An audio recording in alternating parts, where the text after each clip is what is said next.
Hello, c'est HR, votre chroniqueur. Alors vous avez compris, comme d'habitude, une thématique qui correspond au film que je vous présente, sauf qu'aujourd'hui je vais vous présenter deux films. Mais avant cela, je vous préviens, aujourd'hui ça va être des films axés sur la religion. En tout, je vais faire deux vidéos concernant donc cinéma et religion. Aujourd'hui, cette première vidéo est axée donc sur l'Ancien Testament, donc la Bible, pour vous présenter les 10 commandements de Cecil B. DeMille de 1956 et du Prince d'Égypte de 1998, la version dessin animé. Alors pourquoi présenter deux films? Tout simplement car ils sont complémentaires. Le film live permet d'accrocher les adultes, le film animé permet d'accrocher les plus jeunes d'entre vous. Évidemment, je vous donnerai quelques références par rapport aux autres versions des 10 commandements. Mais là, je vais me concentrer donc sur ces deux films. Bien évidemment, je vais commencer par les 10 commandements de 1956 de Cecil B. DeMille. Et après, on va poursuivre avec Prince d'Égypte de 1998. Donc vous avez compris, on va essentiellement parler de films en rapport avec la religion. D'ailleurs, aujourd'hui, c'est la première vidéo concernant cinéma-religion. Prochainement, vous pourrez découvrir une seconde vidéo mettant en relation cinéma et religion. Car ce sont des thèmes très intéressants et finalement très peu représentés au cinéma. Mais ne perdons pas de temps, let's go! The only mother I've ever known. But my feet are set upon a road that I must follow. From director Cecil B. DeMille. I will teach thee. Man shall be ruled by law, not by the will of other men. Slaves are mine. The Academy Award-winning film. Let my people go. Of the unforgettable definitive Bible story. I know not his God, neither will I let his people go. You have not obeyed the Lord. This night, the Lord our God will deliver us from the bondage of Egypt. They shall die under my chariot wheels. So let it be written, so let it be done. Starring some of film's greatest legends. Alors avant de pleinement débuter donc ma chronique, je tiens à vous rajouter un petit détail. Il faut savoir que Cecil B. DeMille, qui a certes réalisé donc les 10 commandements en 1956, avait déjà auparavant réalisé le film Les 10 commandements. Sauf que c'était en noir et blanc et c'était en version muet. C'était un film qui datait de 1923. Cette version, vous pouvez la trouver, comme vous voyez derrière moi, dans la version collector DVD donc du film Les 10 commandements.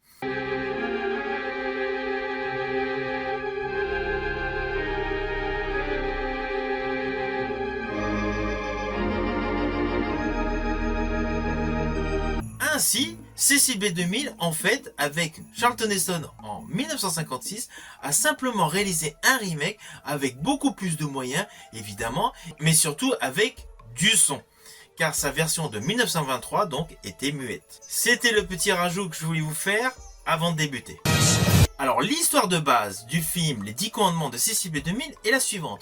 Nous avons Moïse qui est sur un cours d'eau, il est recueilli à la cour du pharaon et il est élevé avec Ramsès II. C'est le point de départ. Si on veut aller plus en détail, en fait le film nous présente donc les Égyptiens qui ont réduit à l'esclavage les Hébreux pour leur construire des édifices. Des prophètes annoncent au pharaon qu'il va y avoir un libérateur.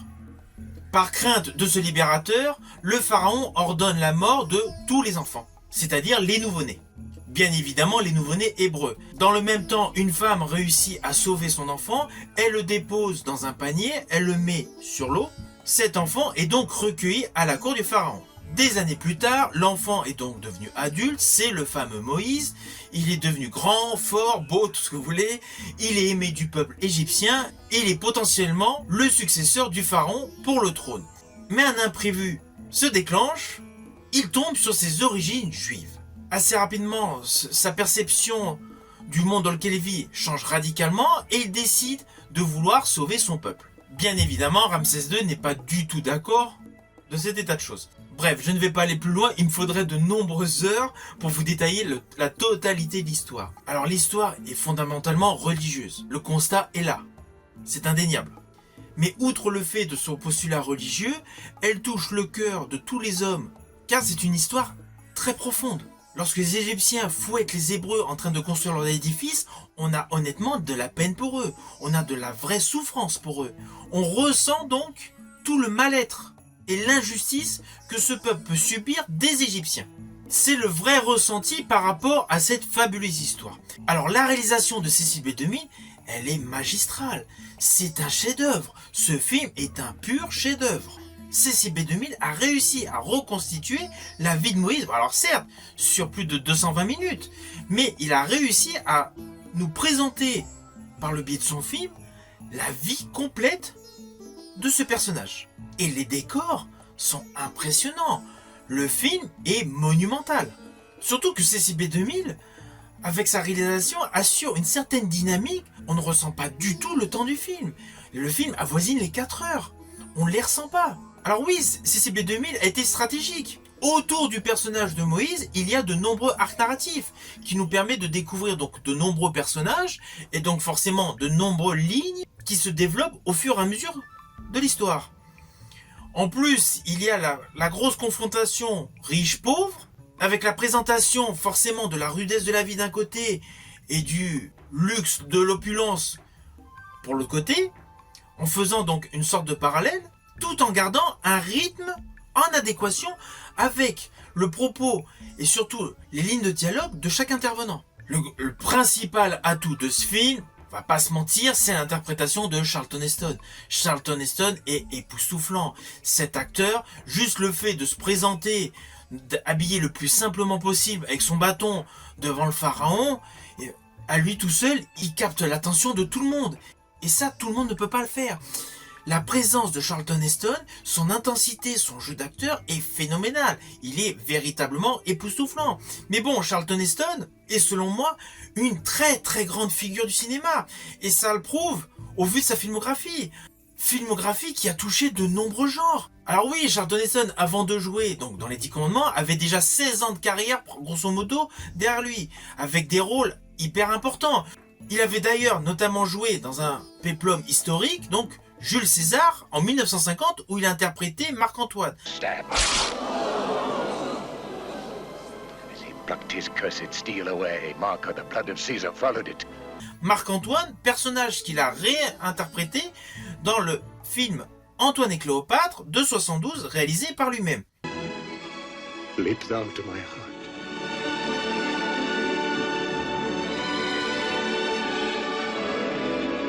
Alors oui, Charlton Heston a souvent joué dans des films avec comme axe central la religion. Je pense notamment à son interprétation de Jean-Baptiste dans le film de George Stevens de 1964, La plus grande histoire jamais contée. The wilderness. One whose sandals I am. Et bien évidemment, le film culte de William Wyler de 1959 avec ses 11 Oscars, Ben-Hur. You may conquer the land. You may slaughter the people. That is not the end. We will rise again. The day Rome falls, there will be a shout of freedom such as the world has never heard before. Alors Charlton Heston est un acteur très complet. Il a certes joué donc dans des films religieux, il a joué dans des péplums, mais il a eu toute une période où il a joué dans des films catastrophes qui ont eu toujours du succès. Je pense à Alerte à la bombe, 747 en péril, Sauver le Neptune, Tremblement de terre. Il a joué également dans le registre du western que j'affectionne, et notamment le western de Sam Peckinpah, Major Dundee.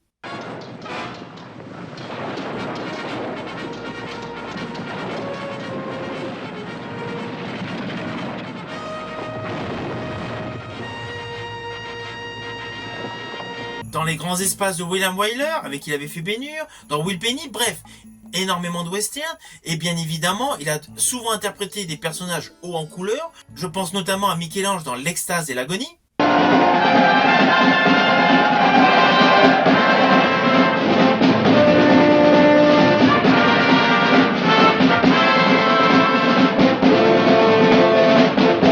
À Rodrigo Diaz de Vidar dans Le Cid d'Anthony Mann.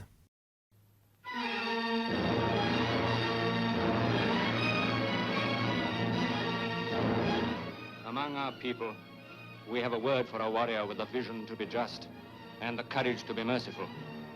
We call such a man. Alors à ses côtés, dans le rôle de Ramsès, on retrouve, pour moi, un acteur au visage énigmatique. Bien évidemment, je veux parler de Yul Brynner. Yul Brynner qui sortait du succès du Roi et moi, où il faisait le roi Siam, datant de 56. I am king as I was born to be. Sans oublier Les Boucaniers réalisés par Anthony Quinn en 1958 où il retrouvait Charlton Heston. Counting you, Mr. Brown. Because I'm going to hang you. Il a également interprété souvent des personnages hauts en couleur, notamment Taras Bulba.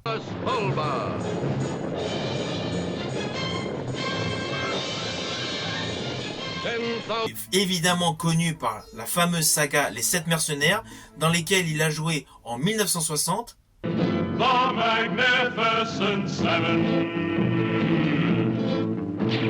They were only seven, but they fought like seven. Et dans sa suite en 1966. À côté de ce duo d'hommes exceptionnel en termes d'acteurs, on retrouve Anne Baxter.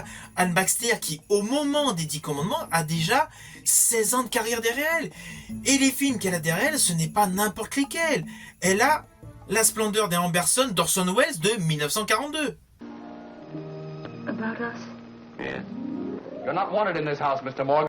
Un film que j'adore datant de 53, La loi du silence, d'Hitchcock.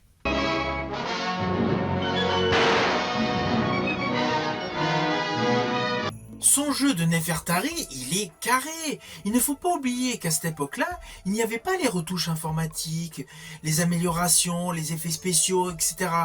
Le jeu de l'actrice en elle-même, lorsqu'elle perd son enfant, les émotions qu'elle démonte dans son regard, on a l'impression que c'est du vécu. Toute la gestuelle, toutes les postures qu'elle a en fonction de ses différents comportements par rapport à son époux, donc Ramsès interprété par Yul Brynner, c'est un vrai jeu d'actrice. Alors je ne dis pas que les nouvelles actrices jouent mal, mais à cette époque, la direction des artistes était beaucoup plus naturelle, et j'estime que la profondeur que les acteurs et les actrices présentaient devant la caméra était 100 fois plus naturelle. Et puis la scène, on avait beau la refaire 2-3 fois, 4-5 fois, et ainsi de suite, mais on ne s'amusait pas à « Ah tiens, quelques mois après, on va faire des reshoots ». Non, c'était pas possible. À l'époque, non.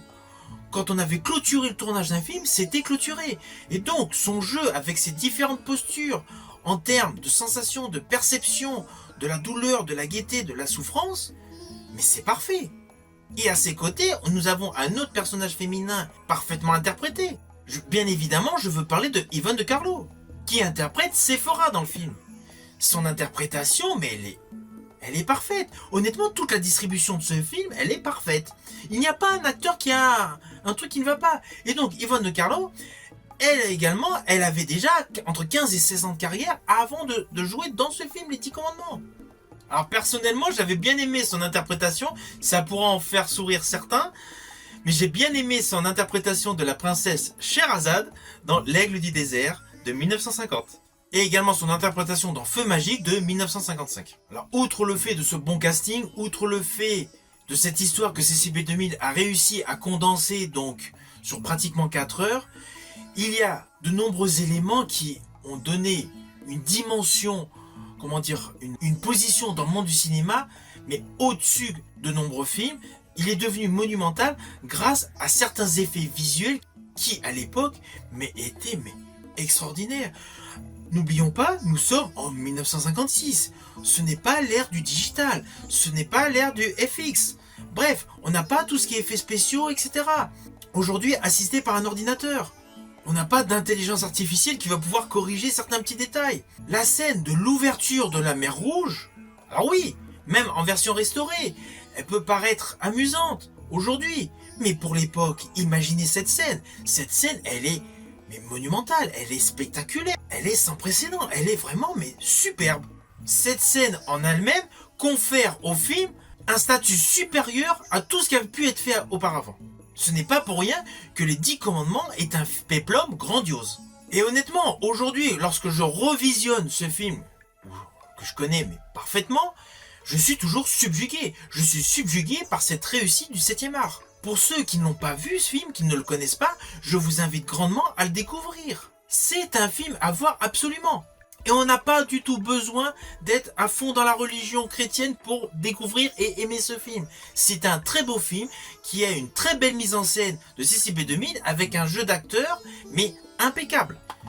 Et la musique. La musique d'Elmer Bernstein, elle est fabuleuse. Alors Elmer Bernstein, je vous en avais parlé dans une autre chronique, je vous ai parlé des Nerfs à vif de Martin Scorsese. Mais Elmer Bernstein a fait de nombreuses musiques, notamment pour Hitchcock. Mais là, son score pour les 10 commandements, mais il est parfait. Les envolées, les percussions, mais tout est adapté en fonction des plans séquences, des cadrages, des séquences tournées par CCB 2000. Tout est en adéquation avec ce que vous voyez à l'écran. Chaque morceau est parfaitement travaillé et surtout est très édulcoré. Alors oui, vous allez me dire, mais le film est vieux. Récemment, il y a eu un film de Ridley Scott, une adaptation, donc toujours live, donc, des 10 commandements. C'était Exodus, Gods and Kings.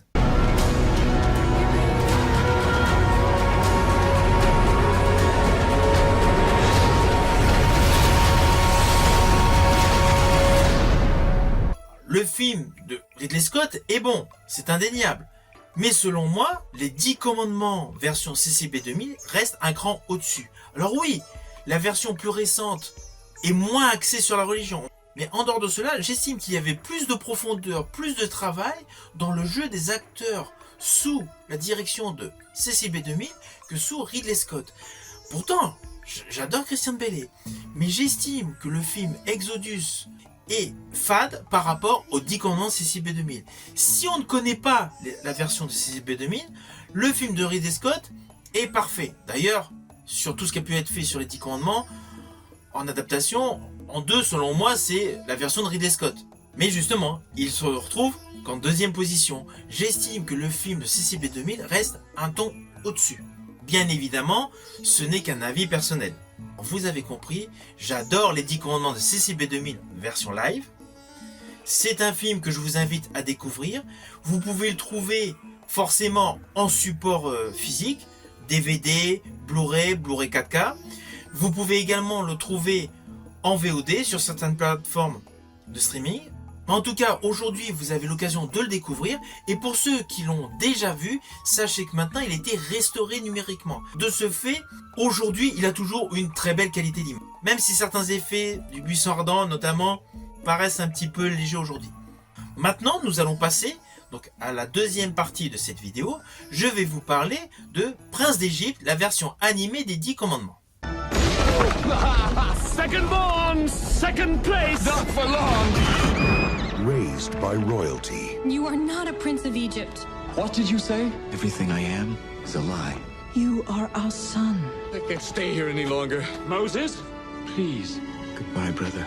The truth gave him the courage to do the impossible.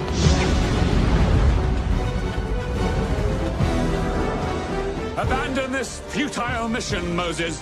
DreamWorks Pictures presents a story for our time. Look at your life through heaven's eyes. A celebration of the human spirit.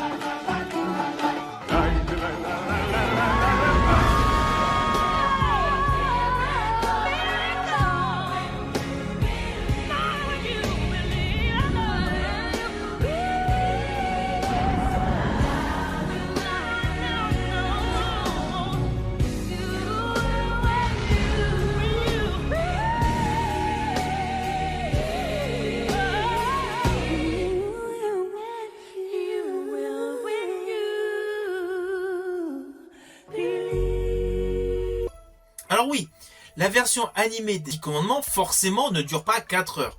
Déjà, on est sur 1h30, 1h40. L'histoire est beaucoup plus synthétique, c'est évident. En plus, comme c'est destiné à la base à un public beaucoup plus jeune, nous avons donc des scènes choc avec des chansons pour augmenter l'intérêt des plus jeunes. Alors évidemment, l'histoire est la même, mais très condensée. Le graphisme est très beau. Alors on pourrait croire qu'il s'agit d'un Disney, car la qualité du dessin est très belle, c'est très fluide, c'est très dynamique, mais ça n'est pas du tout un Disney. Il s'agit d'un DreamWorks Animation. DreamWorks, c'était la boîte de production pour les dessins animés, notamment avec l'un des piliers du cinéma, donc Steven Spielberg.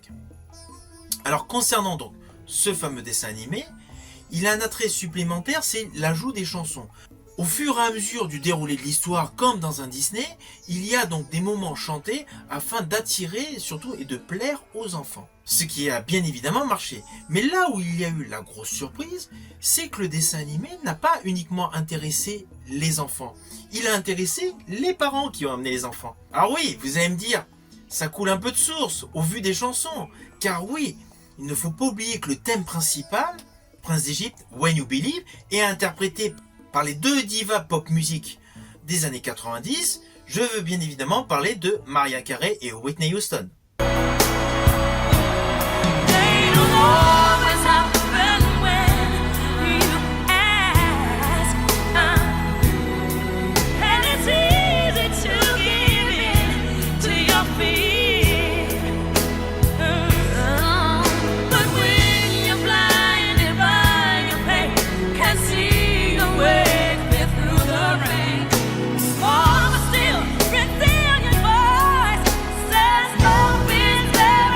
Ce tube a été planétaire, toute la BO de ce dessin animé, elle est parfaite. La musique, elle est composée par Hans Zimmer qu'on ne présente plus. Il a fait énormément de BO et il a notamment travaillé sur la BO du Roi Lion.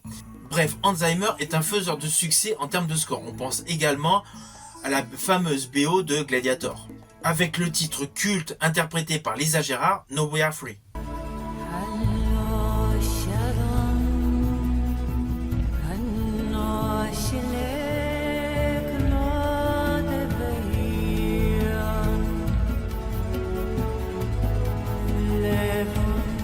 Évidemment, les voix dans ce dessin animé, pour l'international, le personnage de Moïse est joué par Val Kilmer et le personnage de Ramsès par Ralph Fiennes. Alors pour la petite histoire, sachez que Val Kilmer, qui interprète donc la voix de Moïse dans ce dessin animé, a également joué le rôle en comédie musicale de Moïse dans l'adaptation américaine de la comédie musicale française du même nom.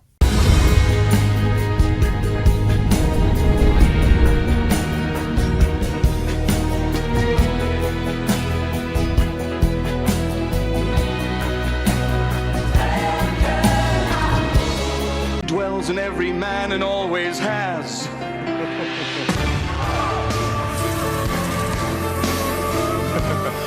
A magician's trick.